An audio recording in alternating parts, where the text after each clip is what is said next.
تفصیلی بحث دی یو نفس مسله ده نفس مسله ډیره اسانه ده یو دا مسله راایستل دي د احادیثونه راایستل یې ګران دي نفس مسله څه ده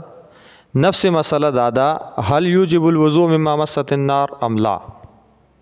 فجوابه لا سچ په اور پاخش او انسان اخری پاغه او 10 واجبېږي جواب دا د نه واجبېږي په دې شوبه دا پیدا کیږي په حدیث کې ذکر راغلی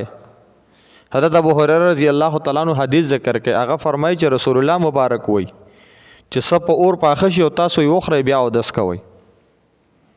د دې حدیث نه به جواب سکو حدیث کوم دی فرمای سمعت رسول الله صلی الله علیه وسلم یقول توضؤ مما مست النار حضرت ابو هريره فرمای رسول الله مبارک نه ما اوریدل الله پیغمبر و فرمایل چې سب اور پاخشي او تاسو یو خره نو بیا او 10 کوي اوس حدیث کې ذکر د او 10 راغله او نفس مسله دا د چې او 10 په نشته د دې حدیث نه بس جواب کو درې جواب کو موږ د حدیث نه یو جواب د حدیث نه دا کو چې دا حدیث منسوخ دی په نورو احادیثو باندې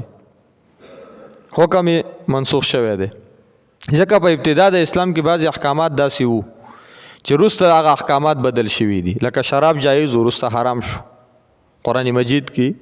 حرمت ذکر دی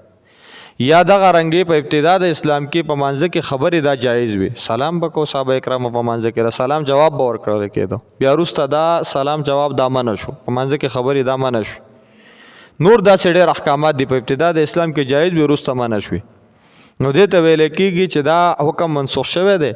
خو د منسوخ دپاره ناسخ پکار وي نو یو څو روایت په درته ذکر کوم چې د دې روایتو د وجه نه دا منسوخ شوی دی ورپسې ذکر کیږي زه به درته په لګوم چې دا حدیث دی په دې حدیث کې رسول الله مبارک په خپل او 10 نه دی کړی په دې حدیث کې رسول الله مبارک صحابي ته ویلي دي چې او 10 مکوي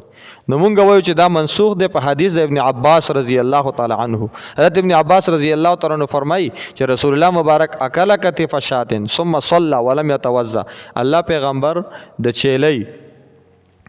کتفا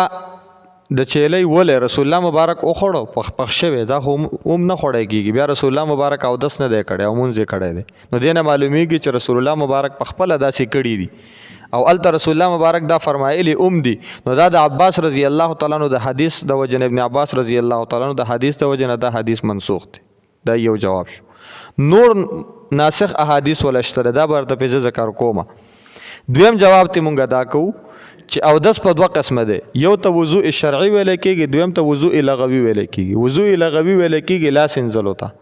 او وضوء شرعي ویل کېږي سلور اندام انزل کوم چې قرآن مجید کې ذکر ده مخ انزل لاسونه انزل مسح کول او خپې انزل دلته شرعي او 10 مراد نه ده رسول الله مبارک فرمایي توضؤ مما مست النار تاسو او 10 کې مراد ده چې او 10 لغوي او کې لاس وینځي په دې باندې هم احادیث شته چې پیغمبر علیه الصلاۃ والسلام بیا په بعضی موقع رسول الله مبارک په خپل دا پخښوي خوراک وکړو الله پیغمبر لاس انځلې مزمزه یې کړي خولې کنګاله کړي رسول الله مبارک او 10 مکمل نه دی کړي وروسته په احادیث ذکر کړي دویم جواب شو دریم جواب د دې حدیث نه دا دی چې دا حکم استحبابي دی وجوبي نه دی مستحبه طریقه دا ده چې تا خوراکو کو استا په غاښ کې بسین ختی په لاسونو به د غوړواله لګېدلې نو لاړ شو دوباره او 10 کا شونډې به د وړې شوي نو دوباره او 10 کا چې دا ذایقه او د لذت او د غوړواله دا ختم شي نو دا مستحبه طریقه ده نور که مسله شي د وجوب نو او 10 په واجبېږي نه نو دینه مراد استحبابي او 10 ده دینه مراد وجوبي او 10 نه ده درې جواب شو د حدیث